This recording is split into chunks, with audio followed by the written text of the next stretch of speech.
All right, let's just settle the elephant in the room. A lot of Indonesians are overly excited to see me. Relax, relax. Look at all these foreign people. They're looking at me like, who is this obscure Indonesian? I know. Relax, drunk woman. Sir, do you recognize who I am? No. Really? You Indonesian? Oh, I'm sorry. I'm just stereotyping you right now. To those who are familiar with me, I am the biggest thing ever. I know a lot of you are not, you're not interested in me. Look at those group over there. Yeah, I know, I understand, sir. You're not impressed. Telling you guys that I'm big in Indonesia is like telling you guys I have a big dick for an Indonesian. It doesn't matter. I understand.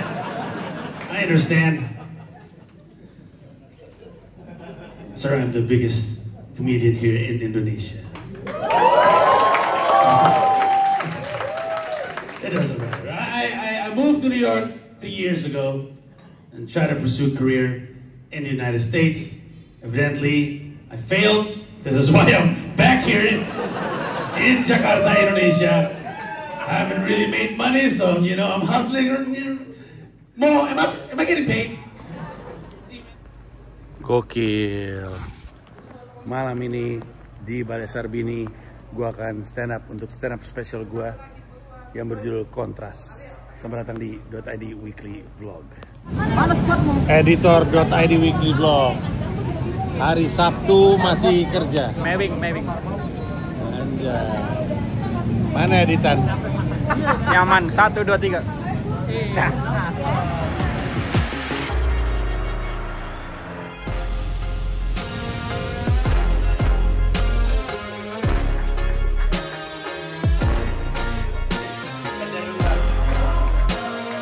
Officially my first ever payment.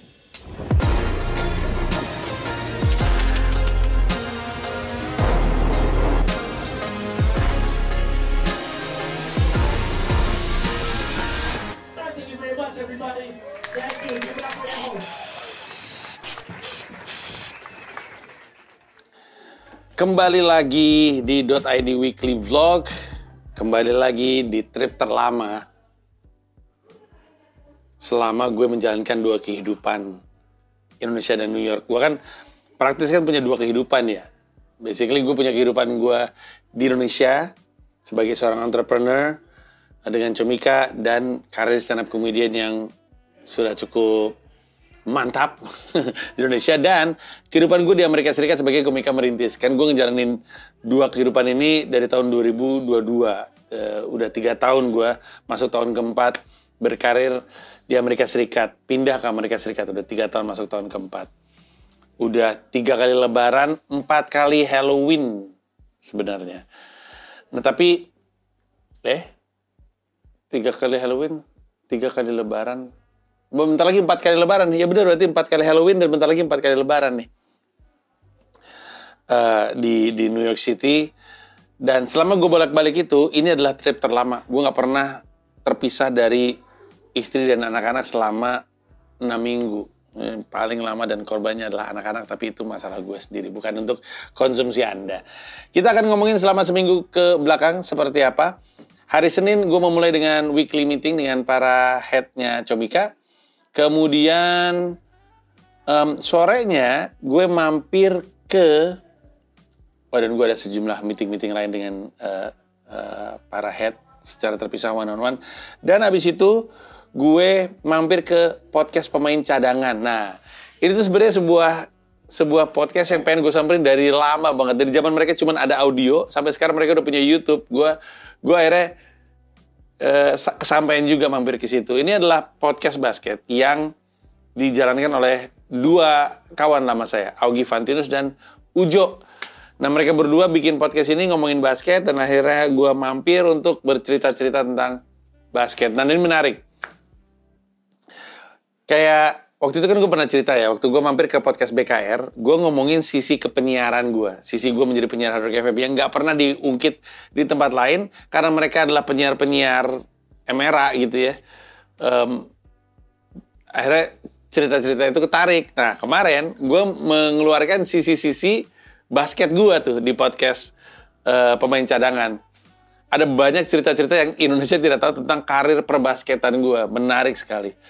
Terus, abis itu udah hari Selasa, gue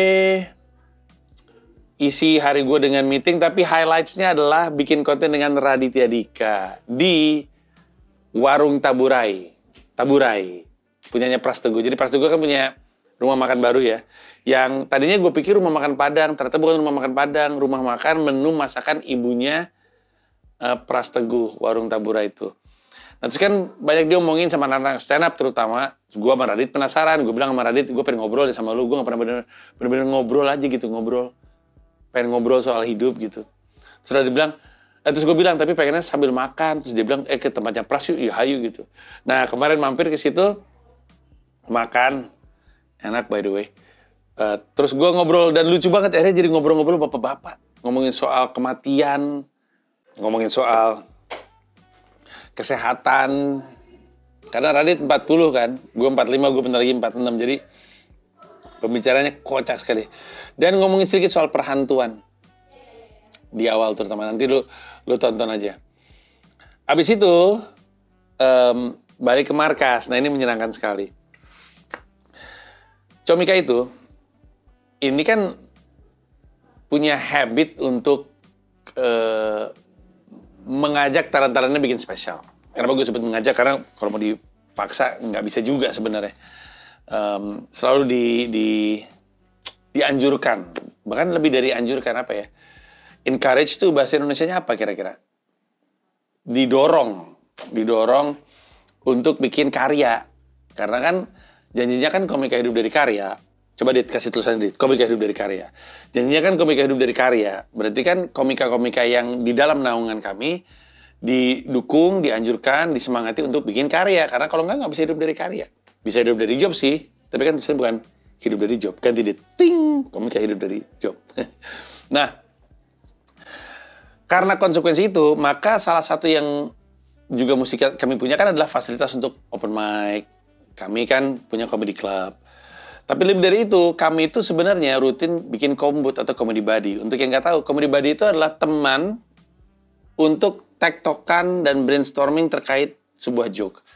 Jadi gue punya joke, bingung ngembanginnya seperti apa. Kadang-kadang harus dibantu sama orang lain atau komika lain yang cara pandangnya agak beda sama kita, sehingga dia membantu kita ngebuka area-area baru yang membuat kita, oh iya bener kok, gue gak kepikiran untuk ngembangin ke sana gitu. Itu namanya comedy buddy.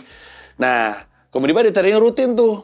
Cuman habis itu karena sibuk dan segala macamnya, talent pada masuk keluar, akhirnya nggak ada.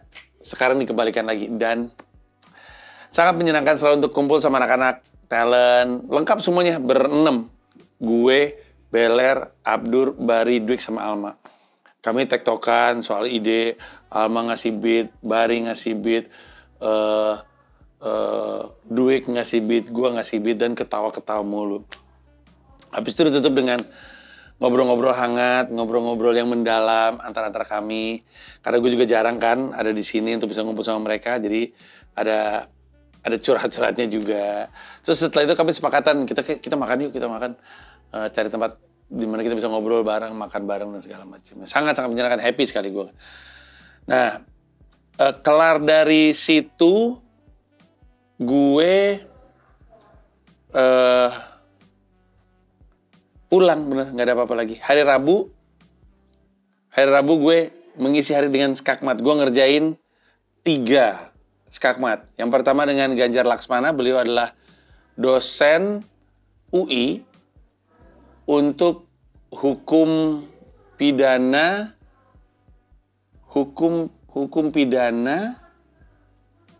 pencucian uang, gitu-gitu lah gue lupa deh. Tapi pasti dosen hukum pidana. Gue mengundang beliau karena pengen belajar soal hukum pidana, terutama soal mens rea. Nah, ada pembicaraan di episode ini yang sangat menarik, ngomongin soal undang-undang perampasan aset. Lebih dari sekedar undang-undang perampasan aset. Jadi sebenarnya gini, nanti lu tonton lebih lanjut di episode bersama dengan Ganjar Laksmana. Tapi sebenarnya undang-undang perampasan aset itu barang yang selalu dijadiin alat politik.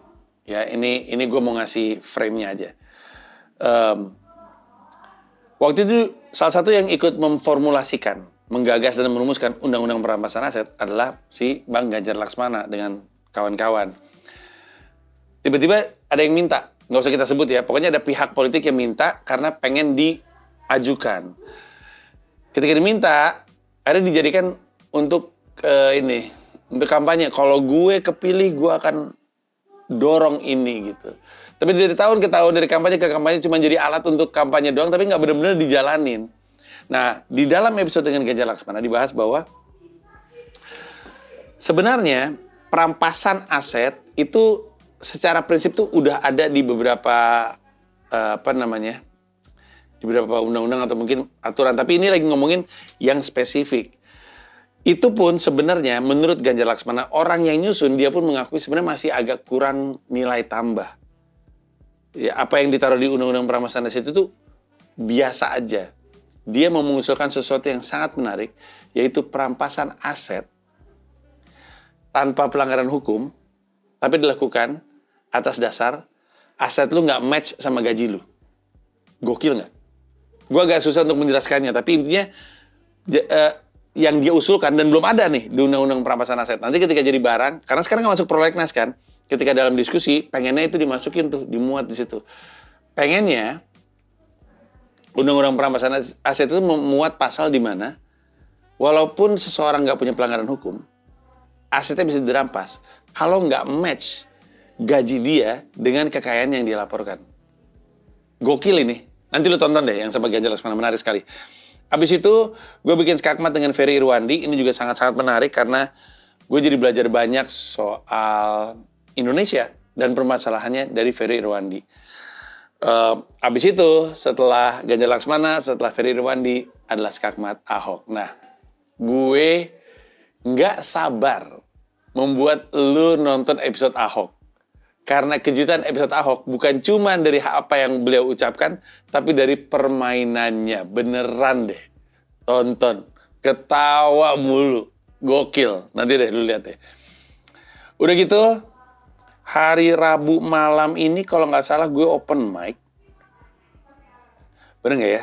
Kalau gue nggak salah tuh, karena gue inget 2 hari berturut-turut sejak Kombut, itu gue open mic tuh.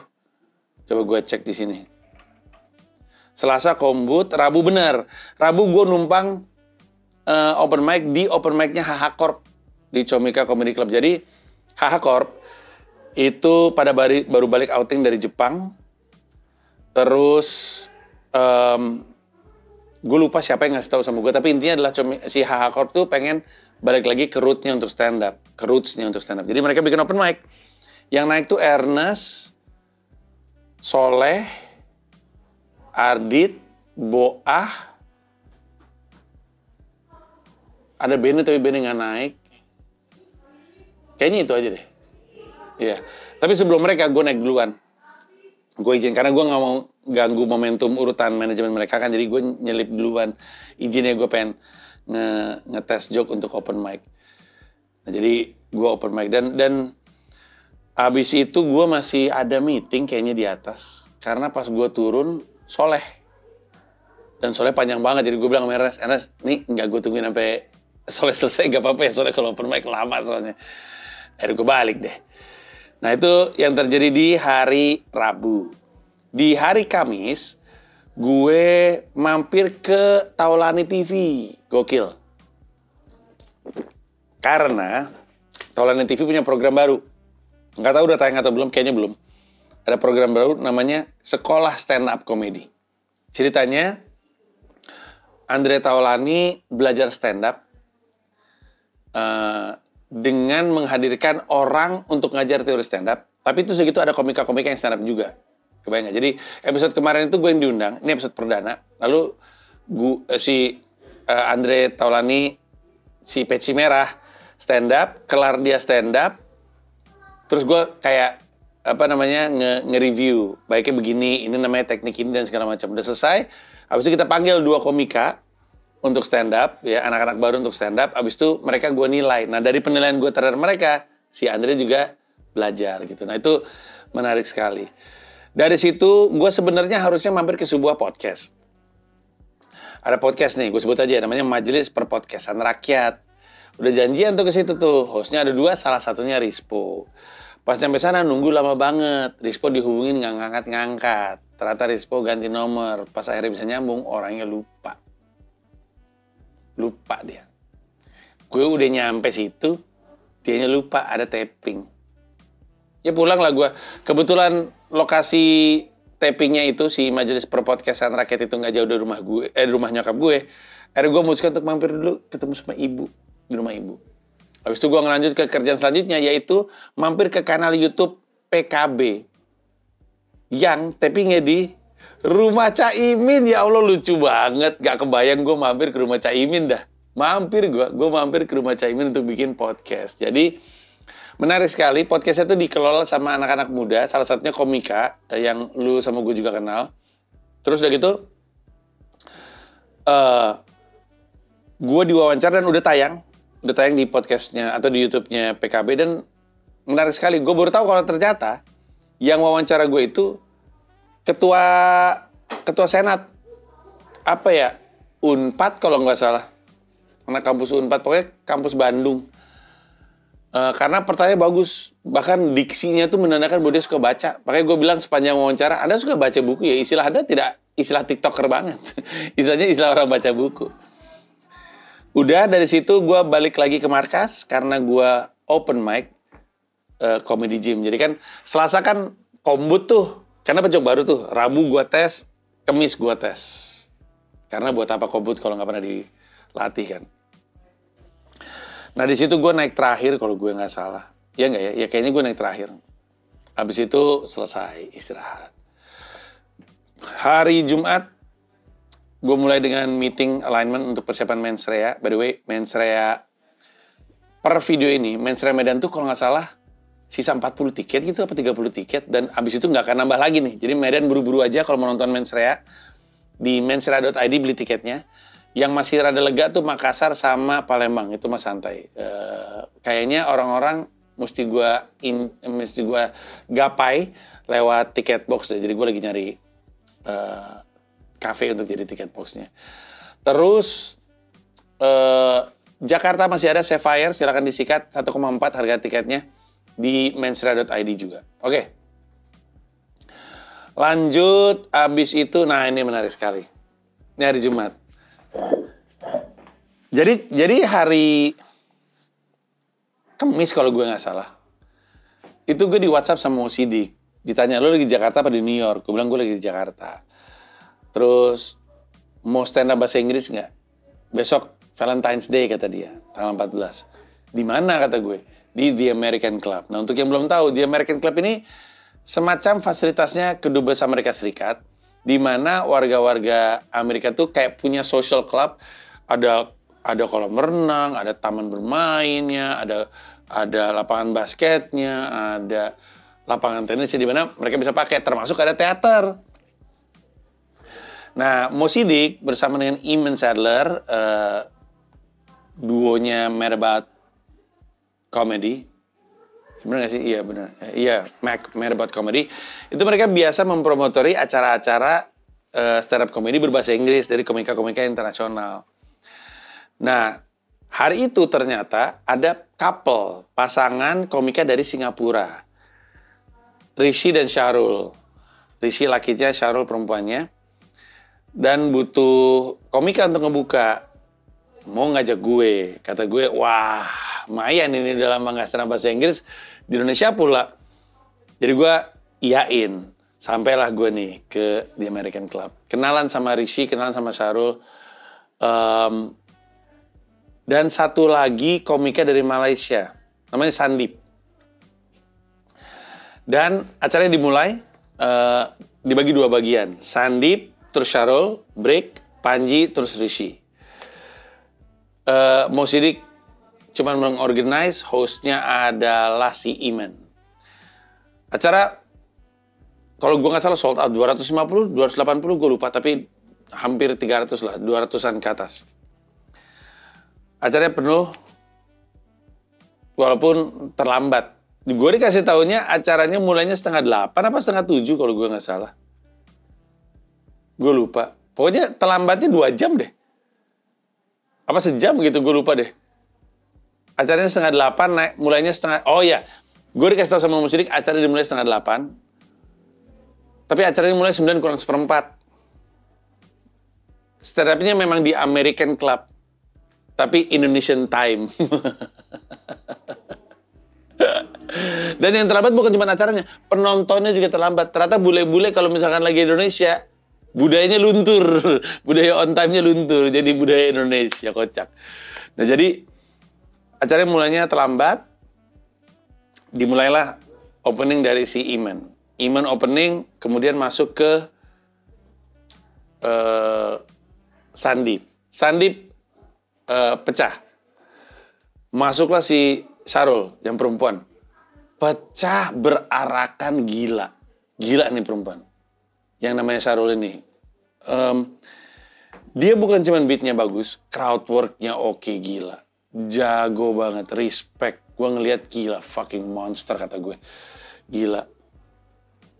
Abis itu break, kelar break, gue naik. Nah gue naik sekitar, gue disuruh stand up berapa menit ya? 10 menit, 15 menit, gue lupa, sekitaran segitu. Terus gue pecah, ada crowd work tipis-tipis. Jadi lucu banget. Waktu si Iman ngomong, kita akan ada Rishi dan juga Syarul. Dan kita ada satu komiker namanya Sandip dari Malaysia. Terus gitu si Iman ngomong gini. Nah, ada satu lagi. Anda semua beruntung sekali. You don't know how lucky you are to have this person. Salah satu komika yang akan manggung di sini adalah komika terbaik Indonesia, Panji Pragiwaksono. Tiba-tiba di antara penonton, oh gitu. Disitulah gue sadar, oh ada orang Indonesianya di sini nih. Walaupun memang banyak orang asing, kebanyakan memang orang India ya. Cindy disebutnya, Singapore Indian. Tapi ada orang bulenya juga, dan ternyata nyempil di antara mereka ternyata ada orang Indonesia. Nah, jadi pas mereka, oh ada bunyinya gitu, terus wah seneng banget gue ada penonton Indonesianya juga. Walaupun mungkin prediksi gue didengar dari bunyinya dan foto-fotonya, kayaknya mungkin cuma 15% sih dari 200 itu. Nah, kelar break gue naik kan. Gue naik untuk stand up. Terus crowd work tipis-tipis, bawain beat, pecah sih. Pecah, selesai, abis itu manggil Rishi. Ketika Rishi dipanggil, dia naik, dia juga pecah. Cuman, gue memutuskan untuk pulang duluan. Karena besoknya saya mau main bola. Biar tidur saya cukup. Udah deh, akhirnya gue pulang, istirahat. Besoknya gue main bola bersama dengan Berbah FC. Emang nama gue siapa? Nama gue siapa? Bukan, orang gue Kemal Palevi. Kemal Palevi. Dan pulang dari main bola itu gue DM si Rishi, gue bilang sorry banget gue pulang duluan ya, moga-moga kita bisa ketemu lagi di kesempatan berikutnya. Saya bilang, oh sama-sama bro, makasih banyak udah mau datang ke acara gue, kan memang kurang lebih acaranya dia. Udah, nah malamnya gue nonton Kontras. Acara publik spesial dari Abdur Arsyad. Perlu diketahui bahwa Abdur ini alasan dia pengen masuk Comika adalah karena dia pengen dipaksa untuk bikin spesial. Ini kata dia sendiri. Abdur masuk Comika sekitar tahun 2021 mungkin ya. Dan akhirnya di tengah-tengah pandemi, di tahun 2022 Januari, dia bikin spesial perdananya. Judulnya Rewrite. Secara konsep, Rewrite itu adalah pertunjukan di mana dia bawain beat-beatnya dia yang lama, yang legendaris, yang ada di Suci, tapi ditulis ulang, ditambahin punchline, dibikin lebih baik, lebih cermat, lalu dibawakan. Show itu, spesial pertamanya dia. Ingat ya, spesial perdananya Abdur, yang nonton 30. Karena dilakukan di pandemi, masih pandemi kan waktu itu masih ada kayak, nggak tahu PSBB atau PPKM, yang mana tuh gue lupa. Sehingga acaranya nggak terlalu gede, ada streamingannya. Dan untuk bisa mencapai situ tuh juga emang rada mesti dipaksa. Si Abdur mesti didorong untuk bikin spesial. Tapi setelah itu kejadian, dia semangat langsung pengen bikin lagi. lahirlah PPTJ, Pahlawan Perlu Tanda Jasa, yang dia lakukan di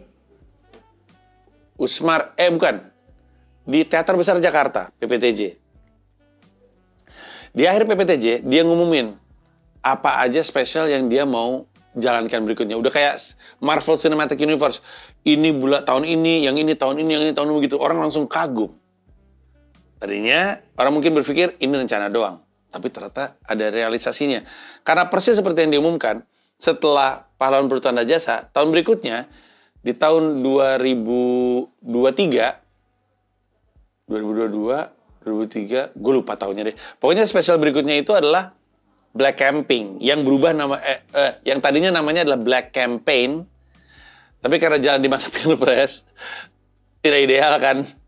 Mau bikin pertunjukan stand up namanya Black Campaign, mana dapat izin, akhirnya diganti sama dia jadi Black Camping. Nah, Black Camping dia jalankan di Balai Sarbini. Pecah, di akhir itu dia ngumumin lagi tuh, ingetin lagi bahwa akan ada ini lagi, berikutnya adalah Kontras. Tahun berikutnya beneran dijalanin Kontras, konten transportasi. Nah, Kontras ini sebenarnya adalah IP-nya Abdur. Tentang dia naik transportasi umum. Kan dia tinggal di Rawadenok tuh, jauh. Jadi dia sering banget naik transportasi umum. Karena dia sering naik transportasi umum, dia sering bikin konten terkait dia naik transportasi umum yang ternyata relate banget sama warga Jabodetabek yang senang naik transportasi umum, naik KRL, naik Transjakarta, dan segala macamnya. Jadi naik IP-nya, dia bikin pertunjukan si Kontras tersebut. Dan dia jalan, kalau nggak salah ya, kalau gue nggak salah 17 kota ke-17 adalah Jakarta. Gue nonton tuh, lagi-lagi di Balai Sarbini. Gue yakin gue tidak mengada-ada. Ini bukan karena dia manajemen gue, bukan karena ini dikerjain sama perusahaan gue. Siapapun yang nonton 3 spesial sebelumnya, Black Camping, iya benar, 3 spesial sebelumnya, yang nonton Rewrite, PPTJ, dan Black Camping, dan nonton Kontras, pasti akan mengakui bahwa di Kontras, Abdur menjelma jadi komika yang lengkap. Abdur kan dikenal komika yang sangat verbal, oral banget. Dia argumentatif. Memang ada storytellingnya. Tapi warnanya tuh ya kayak gitu aja. Ibaratnya, ada istilahnya one trick pony. Jadi, cuma bisa satu skill lah gitu ya. Yang mana kalau misalkan lu tanding sama orang dan orangnya jurusnya cuman itu-itu aja, kadang bisa ketebak. Walaupun kan ada istilahnya ya, mendingan belajar satu jurus 10.000 kali daripada 10.000 jurus satu kali. Nah, Abdur, kemampuan storytellingnya, kemampuan argumentasinya, pengamatannya, itu bagus banget. Saking bagusnya, 3 jurus juga udah cukup untuk bikin lo KO. Ketawa-ketawa kan, nonton Black Camping ketawa-ketawa, PPTJ ketawa-ketawa. Parah lah. Tapi di Kontras, dia menunjukkan sisi-sisi yang nggak pernah kita temukan sebelumnya. Contoh aja deh, act out. Waktu di Black Camping, orang tuh bahkan sampai meng-highlight, Abdur act out di akhir. Di akhir dia act out orang main rollerblade. Gitu, act gede gitu. Sampai orang-orang lucu banget lihat Abdur act out gitu. Di Kontras, act out mulu kerjanya. Lucu semua. Ada yang dia ngewe speaker. Mana kebayang coba Abdur Arsyad yang finalis suci. Act out-nya ngewe speaker. Mana kepikiran coba. Lucu gila. Lucu parah. Terus, ada lagi teknik yang kita nggak pernah lihat. Itu mungkin jangan teknik deh kita sebut, ya mungkin teknik ya, namanya what if.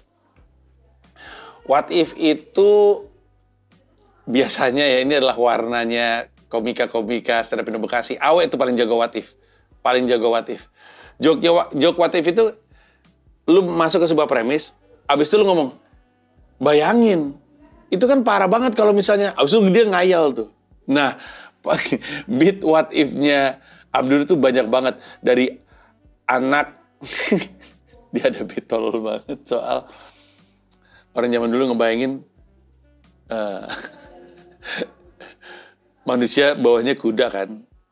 Jadi kaki yang harusnya jadi alat transportasi manusia diganti sama kuda yang mana kuda pun alat transportasi. Itu kalau zaman sekarang tuh kayak ada orang, atasnya orang, bawahnya motor gitu. Terus dia punya beat what if soal anak yang bawahnya motor lahir. Terus gitu dia punya beat what if soal perampok Somalia naik angkot. Coba lu bayangin deh, perampok Somalia naik angkot. 4 kata lucu, perampok Somalia, perompak Somalia naik angkot. Terus dia ada beat soal supir tolol. Itu what if bener-bener nggak pernah kita lihat dari Abdur menambah si account-nya itu. Account-nya tuh dia ada satu account ya. Gue tuh kayak ngeliat gue lagi stand up karena Abdur tuh punya beat. Lucu banget. Abdur punya beat. Kan kalau naik KRL kan sudah ada Agnes Monica, karena Agnes Monica itu melambai dari atas. Jadi dia account Agnes Monica senyum tapi sambil ngayun gitu. Kalau Abdur yang lakuin lebih lucu. Nah, terus dia juga ada crowd work, sesuatu yang nggak pernah dia lakukan. Bahkan di pertunjukan dia bilang, biar kayak Bang Panji, crowd work gitu. Terus dia dengan piawai nge-crowd work, ada penonton Abang Celtics katanya. Gak tahu, gue sampai akhir gak ngeliat orangnya kayak apa. Abang Celtics dia riffing, terus dia tanya, abang namanya. Sorry ya. Jadi setelah dia crowd work si Abang Celtics, terus dia nanya, aduh saya nggak enak nih nyebutnya Abang Celtics, abang namanya siapa? Penontonnya nyaut, Rian. Terus Abdur dia bentar, Jombang nggak sih Riannya? Rian Jombang. Lucu banget, abis itu dia geser ke nanya sama penonton, kalau lu, gue tanya ya, sebutin satu benda Doraemon yang pengen lu punya, itu pasti ada hubungan sama transportasi. Habis itu keluar lanjutannya terkait itu. Pokoknya piawai sekali lah. Dia ada impersonation juga, dia nge-impersonate orang Jawa dan orang Betawi, lucu banget. Referensinya juga luas. Ya dia ngomongin, dia punya referensi dari Mobile Legends, JKT48, dan tentunya referensi yang khas dengan Abdur, yaitu referensi politik. Dia ngomongin IKN, ngomongin Gibran, makan bergizi gratis, ngomongin Deddy Corbuzier, ngomong PA, ngomongin ketum PSI, ramai sekali. Tapi ujung-ujungnya, ini adalah pertunjukan yang luar biasa menyenangkan. Gue punya beat favorit, yaitu surat R.A. Kartini. Itu adalah beat favorit gue dari Kontras. Dan gue pulang dari acara tersebut dengan sangat puas, sangat happy, dan gue nggak kebayang sih kayak apa. Dia di akhir acara ngumumin bahwa tahun ini 2025 dia nggak bikin tour dulu karena break, titik kumpul mau bikin tour, langsung riuh tuh, wah gitu kan. Nah dia bilang 2026 gue mulai tour lagi, dan di 2026 judul pertunjukannya adalah Anak Lama Kera. Gue nggak sabar sih. Menurut gue Anak Lama Kera akan sangat spesial. Karena prediksi gue dari judul aja ya. Lu dengar Abdur mau bikin show judulnya Anak Lama Kera. Kebayang nih di kita kan origin story ya. Origin story-nya Abdur yang datang dari Lama Kera. Ini menarik karena semua orang punya origin story. Origin story gue ada. Yang lain juga ada. Dan ini relate gitu. Gue tahu origin gue kayak apa. Abdur kayak apa ya, lebih gampang relate-nya, dan dia sebut Lama Kera aja. Gue aja penasaran kayak gimana ya jadi anak Lama Kera. Kayak apa ya lahir di Lama Kera, kayak apa tumbuh besar di Lama Kera, kayak apa sudut pandang anak Lama Kera. Menarik sekali. Itu ditambah dengan Abdur yang udah full form. Son Goku udah Super Saiyan Ultra Instinct 3 kayaknya gitu. Jadi wah gila si Abdur. Respect sih.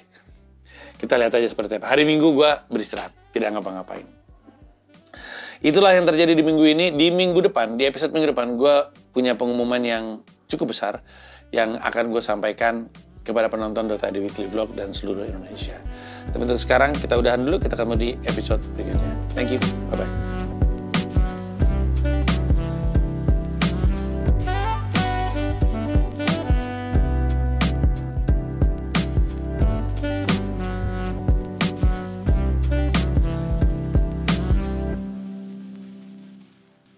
Terima kasih banyak udah nonton video ini sampai akhir. Mau mengingatkan saja bahwa seluruh video gua stand up di New York City bisa lo akses dengan menjadi member YouTube gua.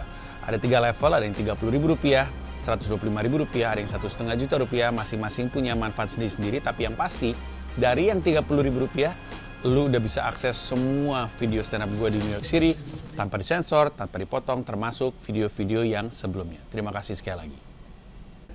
Informasi tambahan yang perlu diketahui oleh penonton Dota The Weekly Vlog, Arif Alfiansyah punya spesial set. Juni, ntar akhir Februari posternya akan keluar. Apa judulnya? Judulnya Arif Alfiansyah. Jadi kayak memperkenalkan Arif nih masih stand up komedian loh, dan keresahan tentang nyanyi fals gitu. Dapat tuh sejam atau 30 menit? Udah, yang dicoba udah 40 menit. Udah. Kemarin gue denger lu, kan kita ketemu Iya. di markas Comika. Gue ngeliat lu nyobain materi stand up lu di Comika Comedy Club. Pecah. Nggak ada, nggak. Kedengeran suaranya. Itu nggak ini, orang asal kemarin. Gue yang gue tau gubrak. Kata gue apaan itu? Gue nanya sama lu kan, Bar. Betul. Itu apaan? Terus kata lu? Beneran nggak, Bar? Nggak ada. Arif. Bapaknya. Masih duduk di bawah. Kedengeran kan suaranya. Karena aku diraguin, emang lu pecah gitu. Emang lu lucu. Emang lucu gitu. Aduh, saksinya mah ini. Iya. Ternyata gue salah. Ternyata Arif Alfiansyah lucu. Jadi kelihatannya Arif Fals. Apa? Arif Alfiansyah. Arif Alfiansyah akan jadi pertunjukan yang pecah. Udah tahu bakal di mana? Masih nyari. Ini antara. Di mana nyarinya? Enggak, bukan gitu. Apa? Bukan gitu nyarinya. Oh, bukan gitu. Nyari venue. Pengenku antara Usmar atau RRI. Oke. Tuh. Kapasitas 400-an berarti itu. 300. PD ku 300 soalnya. Apa? PD ku di 300. Pengennya ke teater kecil punya Bari tapi susah kayaknya. Bareng aja mau gue. Nah, ayo. Setengah-setengah. Lu show siang, gue show malam. Jangan. Bener ya. Bareng masih nggak bisa ya? Lucu itu. Double headliner show siang sama show malam. Iya, makanya belum pernah konsep itu, Ri. Udah bayar malah. Bener. Sama aja kan? Tinggal profit sharing aja. Sama Aku ini langsung ganti backdrop. Bener. Backdrop lu ribet nggak? Enggak ada backdrop gue. Nah. Oh. Oh iya benar motor Cuma kan? pindahin motor doang. Iya. Yaudah nih, buku buat open mic ku aja. Gimana? Gimana sih orang ditawarin bikin show? Enggak, aku pengen lebih gede lagi. Oh, belagu. Tadi nggak pede. 300 aku PD Lah itu kan 300 itu. 180. 200. 200. Ya. Itu openannya ntar pras. Lu PD-nya 300. Pernah bikin show dengan kapasitas 150-200? Dulu kalau Surabaya gitu Di Jakarta? di Jakarta tuh 250. Di mana? Micici. Sold out itu 250? Enggak, kan ininya kan 400 kapasitasnya. Sama undangan dan lain-lain 300. Itu ada di Surabaya. Jadi belum pernah nyentuh 300, tapi PD mau bikin 300. Iya, pengen 300 gitu. Yang kayak gini-gini yang bikin Bener. acara stand up Indo rugi tuh kayak gini. Bener. Over pede. Iya, diajarin berbisnis dengan benar sama Makanya gue PD-nya 200, gue 200 aja dulu. Nah, PD gue 300, dibawa dulu aja 300. Karena kan aku bawa openernya pras. Jadi ada rasa. Komika-komika hindari strategi mengajak opener yang lebih terkenal. Nanti jatuhnya kayak Jupri, orang datang untuk nonton Zawin kelar, penontonnya main handphone pas Jupri. Iya bener, Jupri gitu. Enggak buat men-challenge diri aja, kan beberapa orang itu takut main setelah Masih pras. ada yang ngeyel, komiknya banyak banget ngeyel, dikasih tahu bingung. Nggak punya proof, nggak punya bukti terhadap perasaannya, bener nggak Bar? Perasaanku, mana buktinya nggak ada, bukti dulu. Kan duit lu, mau rugi lu. Enggak ada. Ini menang senior doang nih. Bar. Ini menang di super. Ini bagus tuh Arif gitu. Enggak sama kayak pas di Surabaya. Surabaya tuh gue percaya lu di Jakarta. Tapi kemarin Erwin juga gitu. Erwin tuh sempat konsultasi sama Mas Panji. Dia kan mau bikin show juga tahun ini. Soal Erwin tuh pengen bikin show panggung di tengah. Oke. Tempatnya di mana? Iya, kemarin di mana Mas Panji dia cerita ya? Di waktu Kobut. Bukan. Venue-nya Erwin. Di sini. Oh benar, Erwin pengen di Salbara Sardini, tapi panggung tengah. Iya. Mas Panji bilang, Soundnya gini-gini susah. betul, ini bukan masalah gede atau kecil venue. Win, Produksiannya. masalah soundnya. Jadi lu udah bisa lihat gua kasih tahu gini, kalau lu tetap mau ya udah siap terima resikonya gituin. Sama, gue juga kayak gitu. Kan tugas gue jalan lebih jauh di depan duluan adalah biar gue bisa ngasih hal-hal yang gue temui. Betul. Gue udah jauh nih. Ya. Ada pengalaman, gue kasih tau ke lu, dikasih tau ke lu nggak percaya, dibilang nggak ngedukung, maunya gimana? Enggak kan berarti kan untuk menjawab nanti pertanyaan Bang Panji, ini aku akan ih jorok ini ngajarin yang benar nih serius. Enggak ada cerita gue Senior lagi nih. gini-giniin dagu lu lagi Ya diginiin, Allah, dagu lu lagi wonder diginiin. Susah banget nih emang ini ada pakai nih.